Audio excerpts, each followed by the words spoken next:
The And album, Heart and Soul, the And album was released exclusively to your fan club, the church choir. When does the general public, when does Joe Schmo like me get it? I think that'll happen down the line, but I mean, for that album, and it's a fan club, it's a church choir centric album.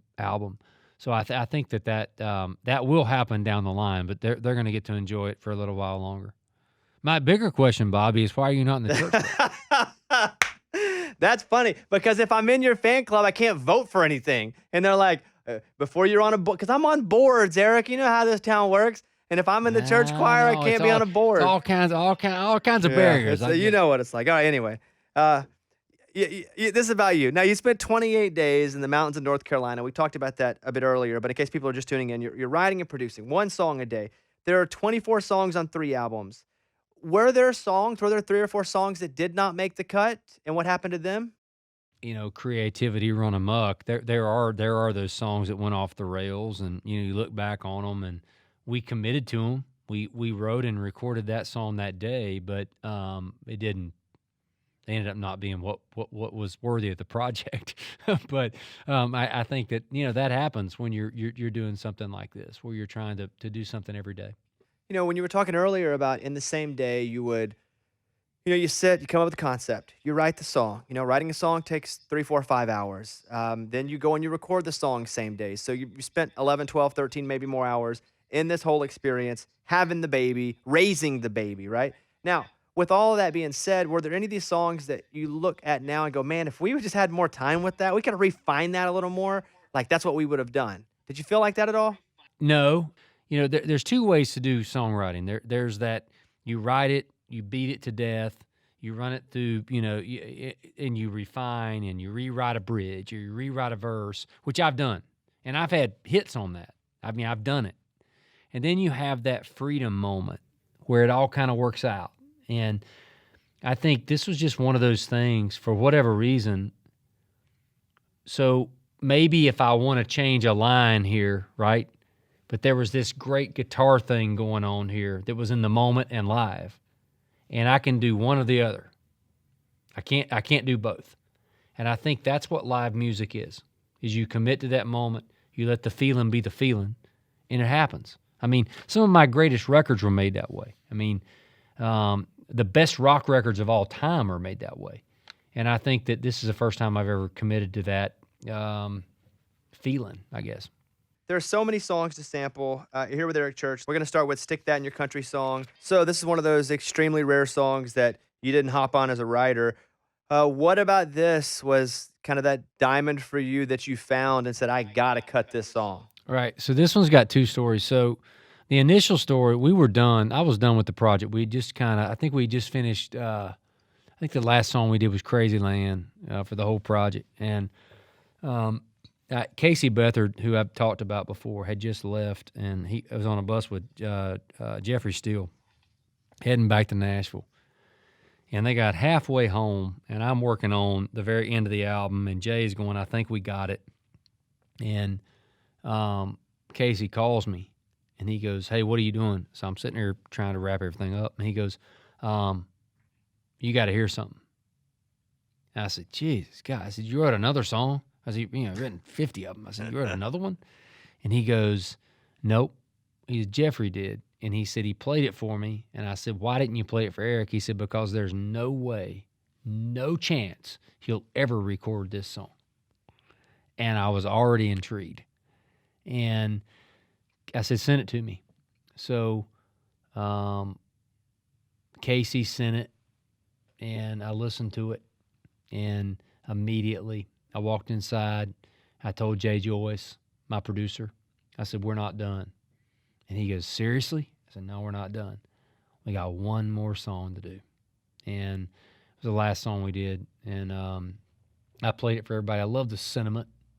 I love the seriousness of it. I love that, back to the singer-songwriter part, the realness of country music, the honesty of country music is something that's always been a siren to me. I've been drawn to it. And when I heard that song, I knew I had to record that song. So the other part of that story is, as we recorded that song, we had one of the worst flood, rain, thunderstorms I've ever seen in my life at the place we were recording. And we almost lost power. The lights were flickering. The water. I mean, we got to the big solo part. And I think Jay talked about this in a Billboard article recently, but we get to the big solo part and like the river's flooding, lightning's flashing, we're losing power. It was almost like God going, "This is my kind of shit." But it turned into an incredible, just a live moment. Yeah, I think maybe the last time we talked, you didn't say what song it was at the time, but you kind of said, "Hey, I kind of dreamed a song." And I was like, "What are you talking about?" You're like, "I woke up and kind of had an idea and what the song was doing." That was Crazy Lane, right? That was it. Yeah, I remember we had that conversation. Yeah, so it was this whole project.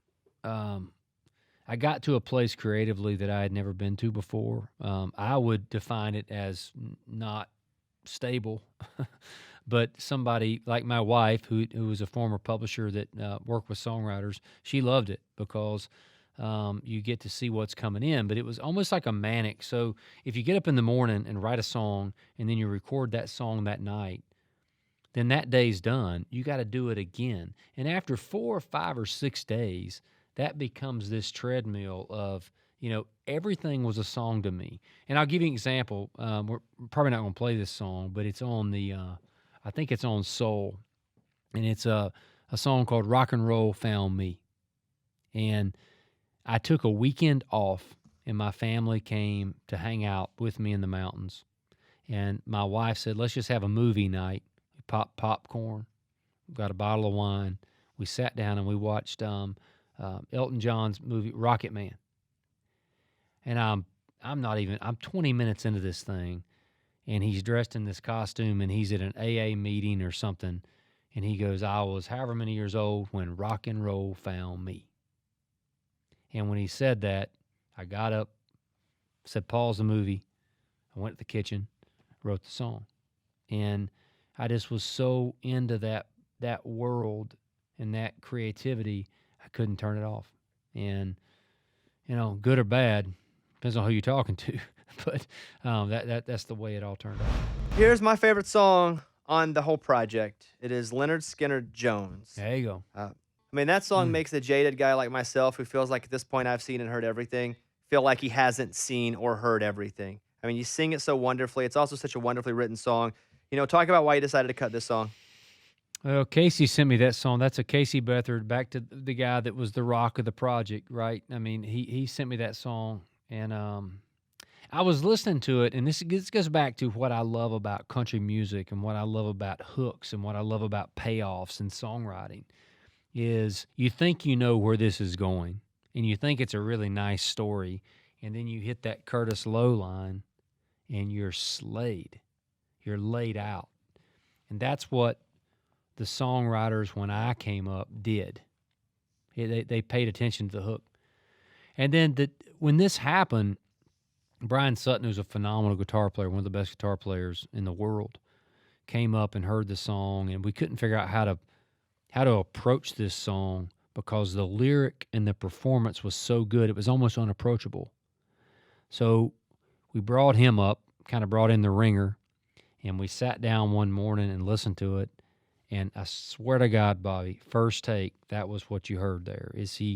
Brian goes, he finished the demo, Casey Beathard playing it, and he goes, "God, what a great song." Into it, I sang it, done, out. And it's just sometimes the simplicity in the moment matters. And that was capturing a moment in time.